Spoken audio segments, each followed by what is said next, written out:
Bienvenidas,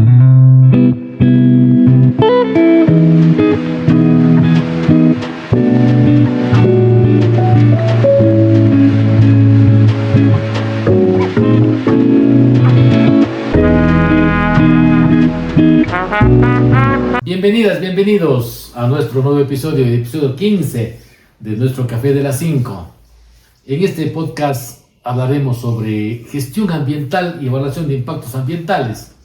Hoy abordaremos uno de los componentes más importantes dentro de los estudios de impacto ambiental, lo que es el medio biótico, una actividad técnica que es indispensable para conocer el estado de los ecosistemas antes del desarrollo de cualquier proyecto. Bueno, aquí tenemos el libro, ¿no?, que también es una fuente muy importante de consulta de diferentes especies que se encuentran, que utilizan los expertos también, ¿no? Entonces, para esto, tenemos que tener en cuenta, tenemos que saber que Ecuador es uno de los países más megadiversos que tenemos a nivel de Sudamérica, a nivel mundial también, pues no. Entonces, es importante conocer también el levantamiento de la información biológica, determina en una gran medida la confiabilidad de los estudios de impacto ambiental, la correcta identificación de los impactos ambientales. Y para conversar de este tema, pues hoy nos acompaña nuestro biólogo Javier Clavijo Cuello, que es especialista en monitoreos bióticos y en flora y fauna, así también para analizar los riesgos y la planificación de los trabajos a ejecutarse. La ingeniera industrial Caridad Ortiz. Vamos a dar inicio, pues, estimado Javier. Bueno, con tu amplia experiencia, pues nos puedes indicar, o sea, ¿en qué consiste, qué es el muestreo biótico? Buenos días, buenas tardes con todos, Fabián, Caridad. Nuevamente bienvenidos a esta, su casa. Sí, bueno, como dijo Fabián hace un par de minutos, nosotros somos un país privilegiado, somos uno de los países con mayor biodiversidad en el mundo. De hecho, tenemos récords mundiales, ¿no?, por diversidad por metro cuadrado en la Amazonía de especies. Es así que, por ejemplo, en cuanto a plantas vasculares, solamente a plantas vasculares, hablando de biodiversidad, tenemos más de 20.000 especies, sin tomar en cuenta musgos, líquenes y plantas mal llamadas inferiores, ¿no? Tenemos también 1.735 especies de aves en nuestro país, que es un récord, ¿no? Somos un país pequeñito y miren cuántas especies tenemos, solamente superadas por Colombia y por Brasil. Bueno, también un poco por Perú, pero son países mucho más grandes que nosotros, ¿no? Mamíferos, tenemos 481 especies de mamíferos en nuestro país, que es una increíble diversidad. Y uno de los grupos más grandes es el grupo de los quirópteros, ¿no?, de los murciélagos. En cuanto a anfibios, tenemos una diversidad de 708 especies, y recordemos que los anfibios son unas de las especies más amenazadas en el planeta, ¿no?, y que nos pueden servir también como indicadores de calidad ambiental. Entonces, esto es un indicador más de que nuestro país realmente tiene una diversidad excepcional de especies. En cuanto a reptiles, tenemos 500 especies de reptiles, entonces, incluidos serpientes, lagartijas, cocodrilos, caimanes, tortugas y todos ellos, ¿no? Entonces es una diversidad bastante grande también en cuanto a reptiles. Y bueno, el grupo más complicado por nosotros los biólogos y más un poquito difícil de estudiar, que es el grupo de los insectos. Imagínense ustedes que tenemos entre 100.000 y 300.000 especies de insectos en el país. Entonces realmente es una locura, ¿no? Es muchísimo. Los entomólogos son los biólogos más complicados en cuanto al tema de biodiversidad, de estudiar biodiversidad. Eso es muchísimo. Y no estamos tomando en cuenta todavía, por ejemplo, artrópodos, crustáceos, bivalvos, octópodos, y bueno, todo el grupo de biodiversidad que no hemos mencionado hasta ahorita, ¿no? Entonces, esa es la clara muestra de que vivimos en un país mega diverso, ¿sí? Ahora, en cuanto a la pregunta, cuando hablamos de muestreos bióticos, nos referimos básicamente al conjunto de técnicas y procedimientos para estudiar la biodiversidad que acabamos de mencionar, ¿no? ¿Cómo lo hacemos? ¿Cuáles son los procedimientos? ¿Qué tipo de herramientas utilizamos? ¿Cuáles son las técnicas por grupo? Porque cada grupo tiene una técnica diferente de estudio, ¿no? Entonces, De hecho, dentro de la biología hay especialidades variadas dependiendo de los grupos que estudiamos, ¿no? Si estudiamos, por ejemplo, mamíferos, se llama mastozoología, aves, ornitología y así. Cada grupo tiene su especialista. Sí, especialista, claro. Exactamente. Entonces, esta es básicamente, digamos, el concepto de lo que estamos estudiando, ¿no? Pero bueno, dentro de estos grupos también tenemos varias digamos, técnicas que nosotros podemos ir estudiando, ¿no? Por ejemplo, dentro de cada uno de los grupos podemos estudiar distribución espacial, ¿sí? Es decir, cómo están distribuidos los organismos dentro de los ecosistemas. Podemos estudiar el estado de conservación. Bueno, eso realmente es un estudio bibliográfico, ¿no? Tenemos varios tipos de literatura para poder investigar este tipo de cosas. El endemismo. ¿Qué es el endemismo? Es una palabrita bastante interesante, ¿no? Ya hablamos de diversidad, ahora hablamos de endemismo. Nuestro país, aparte de ser un país mega diverso, también es un país muy, muy endémico. Y el endemismo no es más que, bueno, la distribución de las especies, ¿no? Puede ser una especie endémica de un lugar bastante restringido y podemos decir que es endémico, por ejemplo, del Parque Nacional Cajas, o en el caso de las aves, por ejemplo, ¿no? El endemismo en la región tumbesina que va desde el norte de Colombia hasta el sur de Perú. Son niveles de regiones de endemismo bastante grandes, dependiendo de la movilidad de las especies. Así funciona esto y eso es el endemismo, ¿sí? Bueno, especies amenazadas. Obviamente vamos a tener muchas especies dependiendo del tipo de hábitat del ecosistema, las presiones, dónde están. Hay diferentes niveles de amenaza, ¿no? En peligro crítico, casi amenazadas, extintas, incluso algunas especies que ya no están con nosotros. Tenemos el caso, por ejemplo, más difundido, el caso del solitario George en Galápagos, que es una especie que ya se encuentra extinta entre nosotros, ¿no? Bueno, y hay varios niveles de este tipo de estados de conservación. Bueno, actividad ecológica, podemos ver muchas cosas, por ejemplo, el tema de la etología, que es el comportamiento de las diferentes especies. Entonces ahí estamos hablando de otro biólogo que estudia estos procesos, que se llama etólogo, ¿no? Entonces hay muchísimas especies. O sea, varias especialidades, ¿no? Dentro de la flora, porque, o sea, bueno, yo la verdad quedé bastante, me llamó la atención el asunto de la parte de los insectos, de la entomología. Entonces, es un tema bastante amplio y bueno, y cada uno cumple su función. Correcto. Eso es innegable. O sea, todo ser vivo cumple una función en nuestro planeta, ¿no es cierto? Es decir, que el objetivo principal es conocer cómo funciona el ecosistema antes de cualquier intervención, ¿no es cierto? Para posteriormente a ello evaluar los impactos que tenemos en el medio, ¿no es cierto? Ahora, desde el punto de normativa, normativo local, digamos, vigente, ¿qué exige en Ecuador, ingeniera Caridad?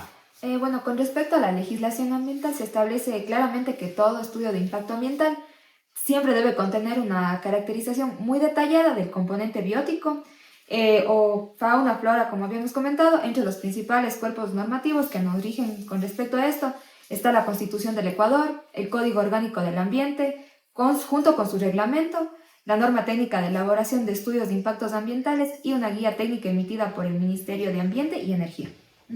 Correcto. Entonces debemos tener en cuenta toda esta normativa y las directrices, ¿no? que nos traza la cancha para la elaboración de un estudio de impacto ambiental. Claro, ¿verdad?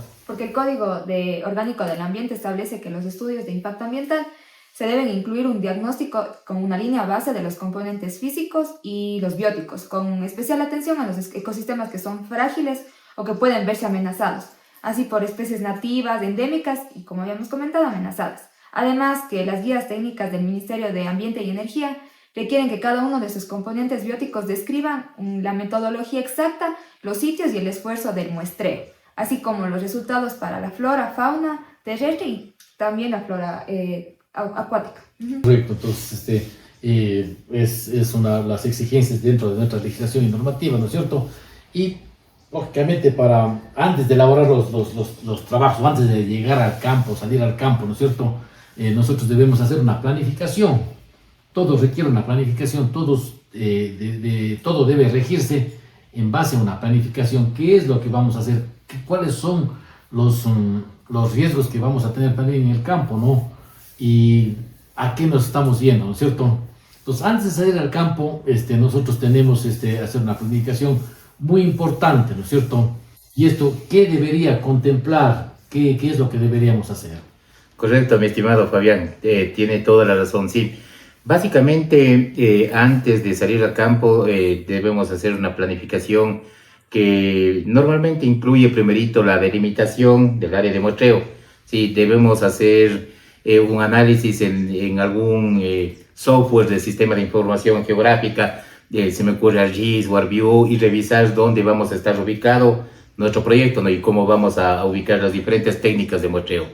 Tenemos que hacer también una pequeña revisión bibliográfica para saber previamente qué especies podemos potencialmente encontrar por ahí, ¿no? Tanto en flora cuanto en fauna.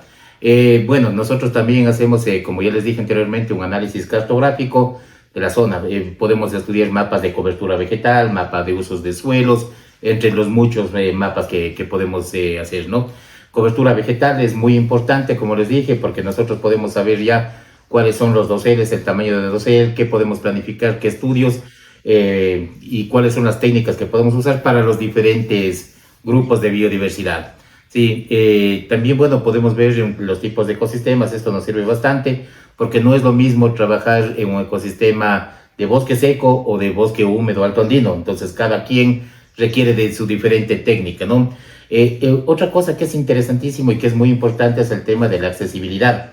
Sí, ¿qué queremos decir? Los accesos, las vías de acceso, para ver incluso hasta cuánto material o cuánto equipo podemos llevar hasta el sitio exacto del muestreo, ¿no? Planificar, por ejemplo, el uso de asémilas, que normalmente a veces necesitamos para transportar nuestros equipos.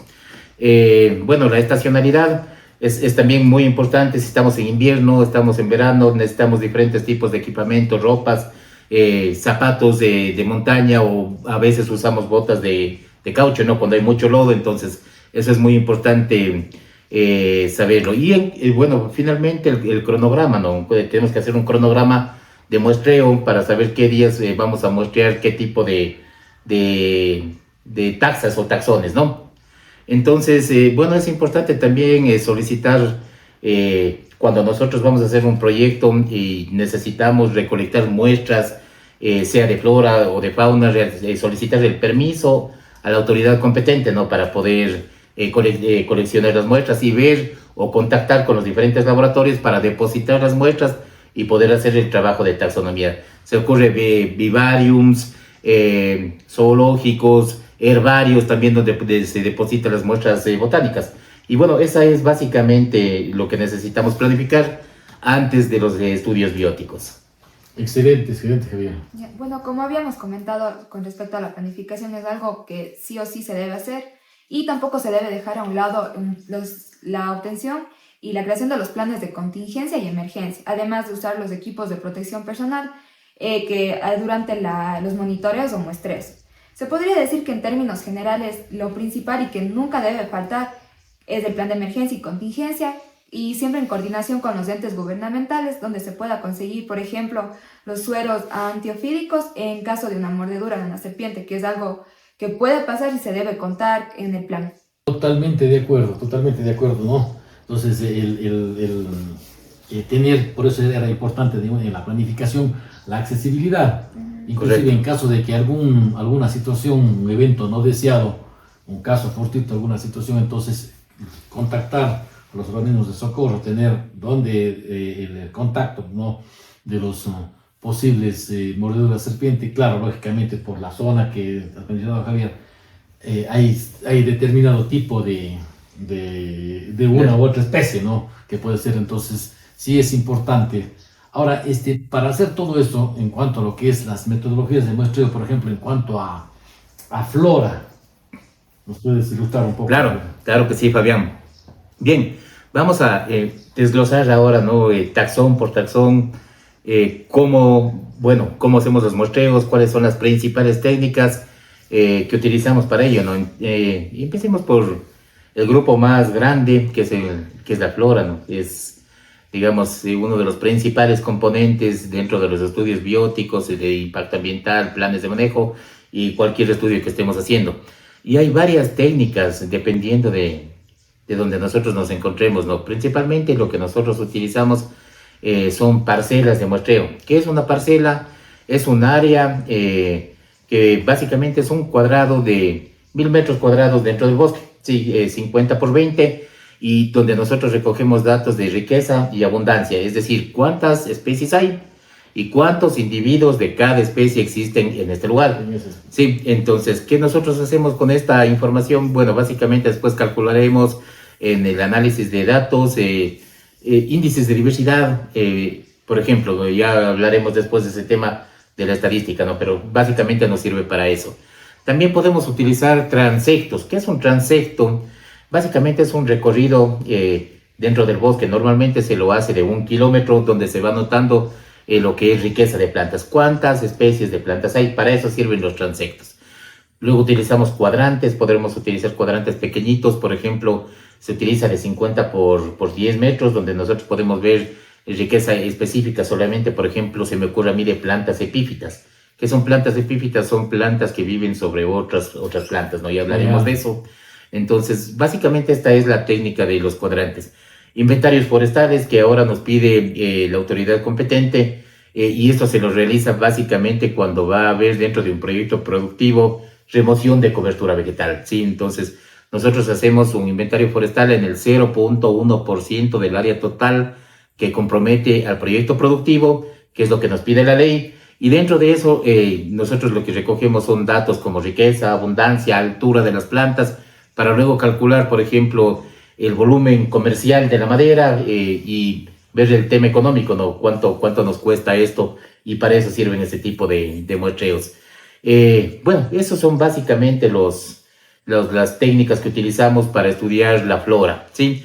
Ahora vamos a ver un grupo que es bastante interesante, muy bonito, a mí me gusta mucho, sí, es el tema de los mamíferos, que son uno de los grupos más interesantes, ¿no? De hecho, aquí tenemos un librito súper interesante que es Mamíferos del Ecuador, sí, del doctor Diego Tirira, una cuñita por ahí para mi amigo Diego. Bueno, hay varias técnicas, ¿no? Para estudiar métodos en mamíferos, ¿no? Los más frecuentes o los más utilizados son las trampas cámara, sí, que son trampas vivas. Es una trampa que se deja instalando en campo y puede estar trabajando, capturando imagen, cuanto a video, por un periodo de hasta un mes. Entonces es súper interesante. Podemos registrar especies que normalmente no las vemos, ¿no? Que son bastante sensibles a ruidos o a movimientos y que no se las ve. Con esta técnica es interesante para registrarlas. Bueno, recorridos lineales, transectos también se puede hacer para observar y para registrar huellas, sí, de mamíferos en tramos. Normalmente los transectos se los hace de 1 kilómetro adentro del bosque, y también estratificando los ecosistemas o los microhábitats más interesantes, por ejemplo, a filos de quebradas o de ríos, donde hay especies de bancos de arena que los animales dejan sus huellas, ¿no? Entonces podemos identificar mamíferos utilizando huellas. Hay guías de huellas también para identificar mamíferos, ¿sí? Como decíamos, también hay otra forma bastante, digamos, interesante también, es el uso de las excretas o fecas o heces fecales. También se puede realizar identificaciones de mamíferos utilizando las heces, ¿no? de los carnívoros, sobre todo. Claro. Sí, que dejan ahí sus... Quedan ahí correcto. En la montaña, pues, ¿no? Correcto. Sí. Entrevistas con la gente de la comunidad es muy interesante porque ellos son los que tienen el conocimiento, ¿no? Ellos han vivido ahí durante años y saben qué animales están. Entonces es muy interesante, y esta es una técnica que aporta o que complementa a las técnicas de campo, ¿no? Entonces para poder complementar la información de mamíferos.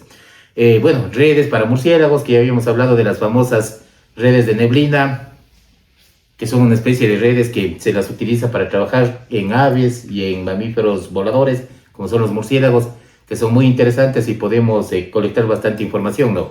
Y en cambio, para mesomamíferos y micromamíferos tenemos este tipo de trampas vivas, que se utiliza un cebo, se llama trampa Javaja, la que tenemos aquí adelante. Y bueno, esa se puede poner un cebo dependiendo de la especie que queremos capturar, y colectamos el individuo, tomamos la información que nosotros requerimos, medidas morfométricas, y bueno, luego se hace la liberación de la especie, ¿no? En cuanto al grupo de aves, que es uno de los grupos, bueno, bastante grandes en nuestro país, recordemos, tenemos 735 especies. Entonces es un grupo que vale la pena que sea estudiado, ¿no? Las principales técnicas para estudiarlos, ahora se hacen, ¿no?, recorridos con transectos lineales, transectos, puntos de observación, puntos fijos de observación, que dan información bastante rápida, dependiendo de lo que nosotros queremos, sino también podemos utilizar redes de neblina para capturar, que se me ocurre a mí en estudios ecológicos, se capturan aves para ver dispersión de semillas, se colectan las semillitas de las heces de las aves, y bueno, con esto vamos haciendo los estudios, ¿no? Entonces hay una infinidad de estudios, puntos de conteo, como les dije, que es para registrar la abundancia de las aves, registros auditivos es lo que ahora se escucha. Esto es una técnica bastante nueva, correcto. El inconveniente es que el investigador tiene que estar completamente entrenado su oído, ¿no?, para poder reconocer los cantos. Por supuesto, sí. Sí, que son muchísimos y bueno, muchos se parecen.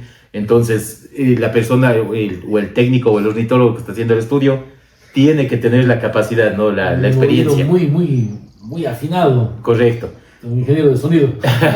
Sí, incluso se hacen grabaciones de vocalizaciones, ¿no?, de las aves, para poder llevarlas al laboratorio y bueno, hacer diferentes tipos de estudios. Si ¿no? es macho, si es hembra de la misma especie, pues, Ajá. claro, asumo que será diferente, ¿no?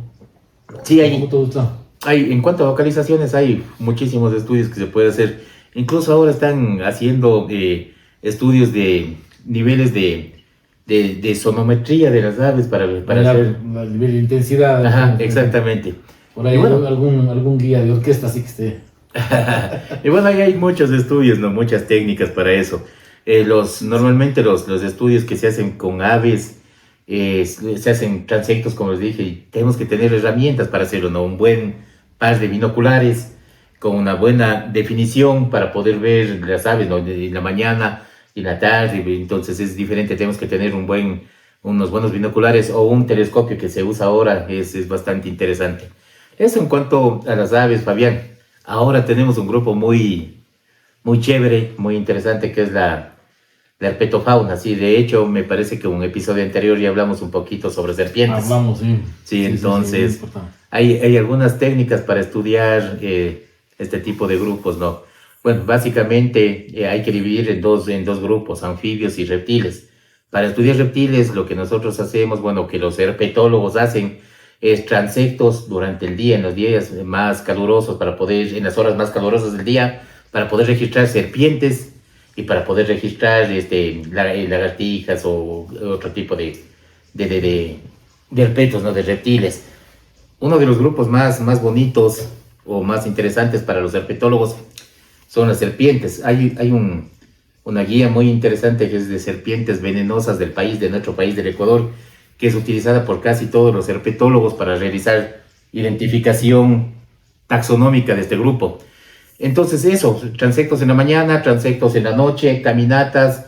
Las personas que no están tan acostumbradas a manejar todavía este tipo de especies, se utiliza una especie de ganchos para no tocarlos directamente. De hecho, cuando son serpientes es lo más recomendado, como ya dijimos anteriormente, si no sabemos manejarlos, no las tocamos, déjenlas libres, y que se vayan nomás solitas. Y en el caso de los anfibios, de las ranitas, pues recorridos nocturnos, una buena cámara fotográfica, transectos, capturas momentáneas de los individuos para hacer fotografía, para identificación, y básicamente eso con el tema de la herpetofauna.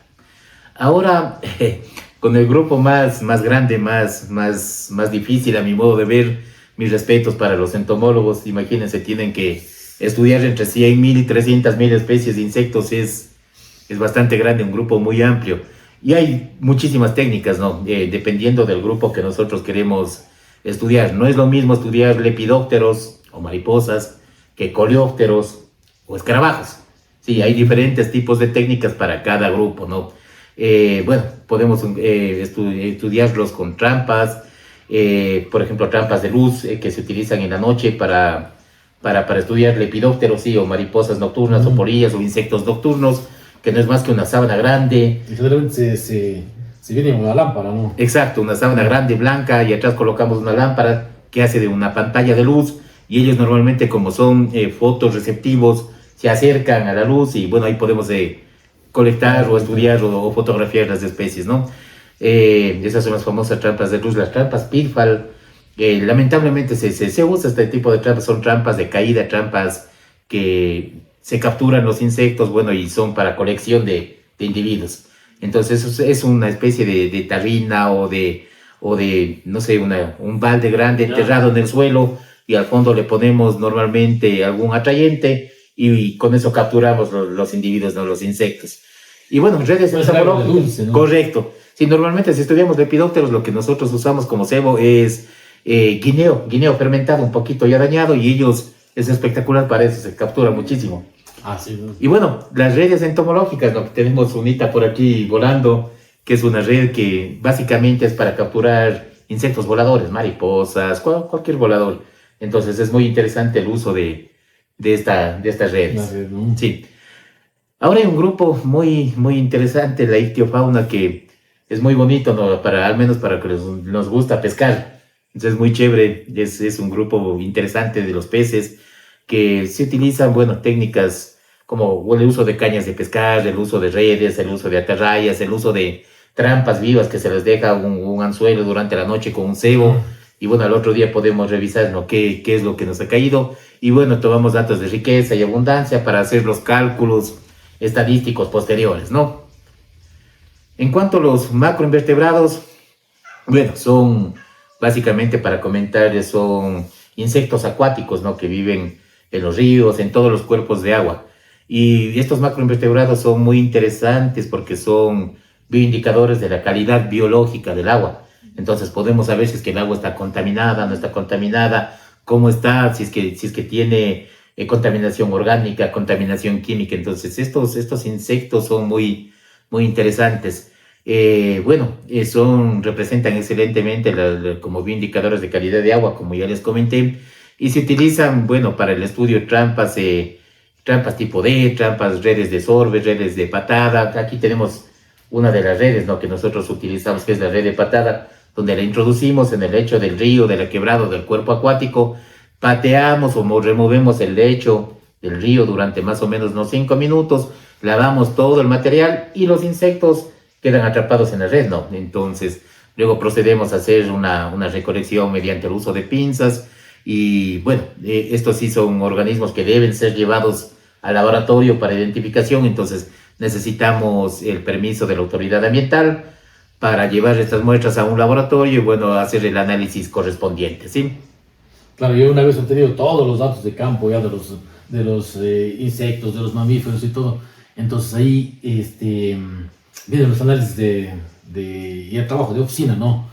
¿Qué sigue? O sea, ¿hay formatos? ¿Se establece algún formato de los trabajos que hay que presentar ya, de los resultados obtenidos en el campo? Correcto, sí. Bueno, todo depende muchísimo de qué grupo estamos estudiando, ¿no? No es lo mismo hacer un análisis de inventario forestal que un análisis de biodiversidad de insectos, por decirlo, ¿no? Entonces, hay diferentes tipos de procesamientos o de procesos estadísticos para tratar los datos. Sí, se puede analizar, por ejemplo, riqueza de especies, que no es más que el número de individuos por especie que se encuentra en un ecosistema. La abundancia, sí, cuántos hay de cada uno. La frecuencia, que es cuántas veces se repite este individuo dentro de un muestreo, sí, eso significa la frecuencia. La dominancia que está relacionado con la frecuencia es cuál es el grupo más representativo dentro de un ecosistema, ¿no? La diversidad, que ya les comenté hace un rato, ¿no? Que no es más que el cálculo de riqueza más abundancia, eso nos da diversidad, ¿sí? Ahora hay diferentes tipos de diversidad alfa, diversidad beta, diversidad gamma, que eso ya sería un capítulo completamente nuevo dentro de la estadística, ¿no? Claro. Del análisis de datos.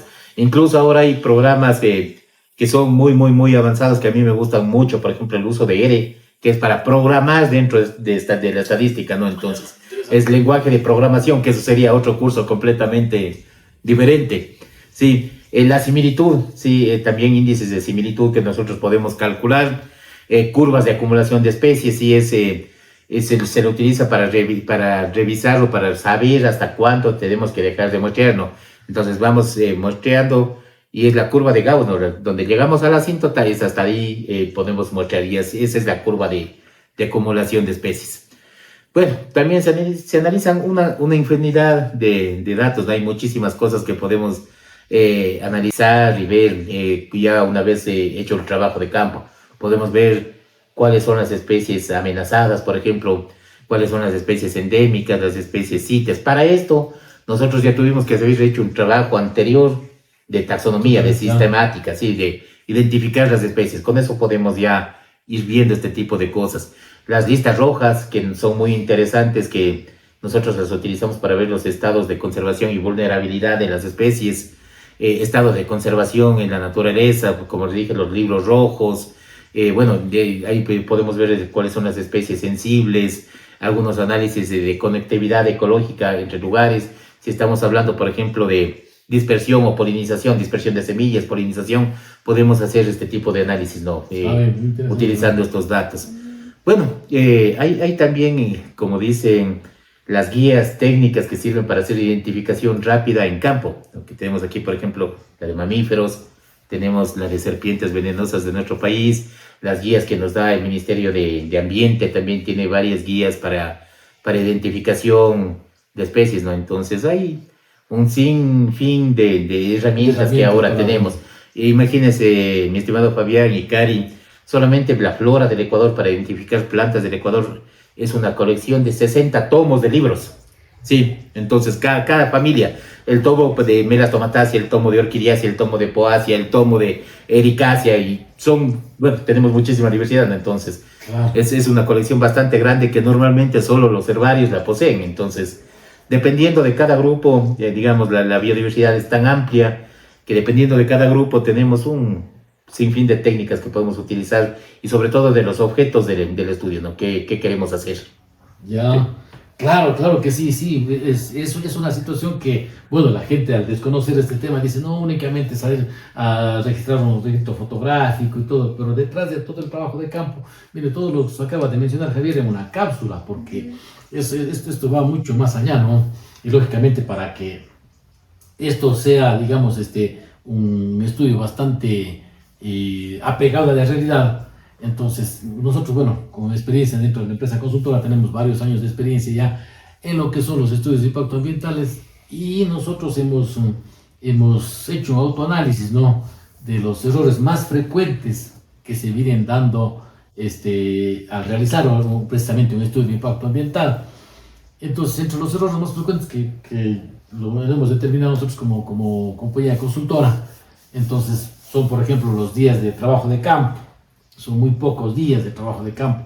De pronto también el área, el polígono a realizar el estudio es un polígono bastante amplio o un polígono que tenga mucha diversidad en flora, se me ocurre. O dificultad de acceso. O dificultades de accesos. Entonces hay unas y a veces se va planificando, no se realiza una correcta planificación y los días de campo quedan muy cortos, ¿no es cierto? Los esfuerzos de muestreo a veces son insuficientes también en esta situación, pues, ¿no es cierto?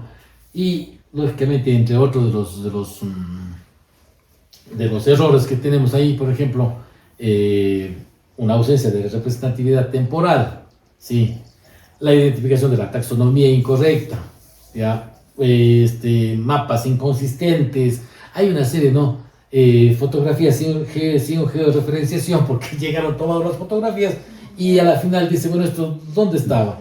Ya al ubicarle para elaborar el mapa y poder plasmar, ¿no? En el estudio, dice, bueno, ¿y esta especie dónde estaba? Estaba acá, me parece que estaba ahí. Entonces es un asunto que en realidad, o sea, sí se requiere una metodología y más que nada ser muy prolijos, ¿no? En tener la información también. Y lógicamente también hay análisis estadísticos incompletos que a veces han llegado, no. Entonces, eso es básicamente los errores que se cometen en campo. Entonces, precisamente, lógicamente, los años ya de la experiencia en la consultoría le van ayudando lógicamente, a enmendar estos errores. Correcto, sí. Y creo que no solo eso, ¿no? A lo largo de la experiencia que uno ha tenido como biólogo, o como consultor o como investigador, también se ha visto, ¿no? Cuando se hacen estudios, creo que hay uno de los errores más grandes es a veces copiar o plagiar o tomar información de que no es nuestra, ¿no? Claro, no se ha levantado. No se ha levantado, o no citar esa información, porque se puede tomar la información si está publicada y citarla, pero ese es uno de los errores que se cometen también. Y de hecho hay que hacer una diferenciación, ¿no?, entre consultoría y los datos que nos pide la autoridad ambiental y la investigación científica como tal, per se, sí, que nosotros queremos hacer o ir a investigar algún dato más a fondo, ¿no? Entonces son dos cosas completamente diferentes que tenemos que tomarlo en cuenta también. Claro que sí, claro que sí. Ahora, por ejemplo, claro, por eso es muy importante, como decía, ser muy metódicos, muy prolijos en la planificación de los trabajos a realizar en campo, ¿no? Nosotros tenemos, bueno, hemos exhibido algo de los materiales que se utilizan en campo. Tenemos, por ejemplo, mire, esta dice, bueno, ¿y por qué está esto? Entonces, precisamente porque estamos en el calor, estamos en el sol. ¿Por qué un chaleco reflectante? Eso no siempre se utiliza para todos, por supuesto, solamente la persona que vaya a hacer flora, pues no. Sí, sí, realmente. En una población muy densa, existe mucha probabilidad de que el técnico, el profesional se vaya a extraviar en el campo, entonces para poder ubicar. Pero un ornitólogo no tendría. Correcto, para estudiar fauna realmente no sirven. Exacto. Que disfrazarse un poco, claro. Existe ropa que se llama críptica, que se confunde con el ecosistema y bueno, podemos realizar estudios, ¿no? Claro, y bueno, y aparte de la vestimenta y cosas así, también es importante por los insectos cierto tipo de repelente, protector solar, que también viene siendo un equipo de protección personal, ¿no? Y lógicamente también para precautelar también a las especies, hablábamos también, decíamos que se debe utilizar cierto tipo de guantes cuando se manejan anfibios.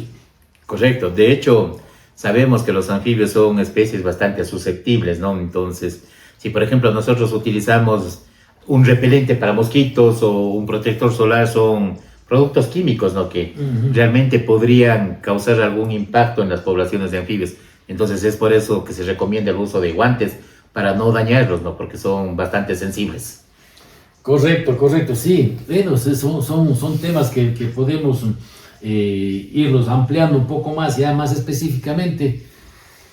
Y bueno, el tiempo ya, el café se enfría, el tiempo se termina. Y como una reflexión, podemos hacer una reflexión final, una conclusión. El muestreo biótico constituye mucho más allá de un requisito documental para cumplir, porque no nos serviría de nada a una empresa, a un proyecto que tenga pues una situación ahí, 3, 4 tomos de un estudio, pero siempre y cuando, o sea, el asunto de cómo fue elaborado, ¿no es cierto?, que sea que represente realmente una base, ¿no?, una base científica sobre la cual se están realizando los impactos en esa zona o en este proyecto, ¿no es cierto? Y lógicamente con las medidas para proteger la biodiversidad de las especies que se encuentran dentro del proyecto. Correcto. Conclusión final, vivimos en un país megadiverso, cuidemos la naturaleza, si tenemos la oportunidad sembremos un árbol y respetemos a la fauna, ¿sí? Eso como conclusión final. Y creo que si de pronto no será la última vez, hablaremos tal vez de pronto de algún otro componente dentro de la biodiversidad, Fabián. Correcto, no será la última vez, entonces van a haber algunos capítulos más y lógicamente irnos enfocando ya a temas específicos dentro de lo que es la biodiversidad y los muestreos bióticos, ¿no? Les agradezco una infinidad por haber compartido este capítulo importante y lógicamente para que las personas desarrollamos diferentes proyectos, no importa la magnitud, grande, pequeño, sino que sean conscientes, que seamos conciencia sobre una adecuada gestión de lo que es los impactos ambientales y lógicamente sin dejar de lado lo que es la seguridad, ¿no?, la seguridad industrial que se tiene que ver para el manejo de este tipo de especies, ¿no? Nos veremos en una próxima entrega. Hasta la próxima semana a las 1700 horas. Hasta luego, muchas gracias, saludos.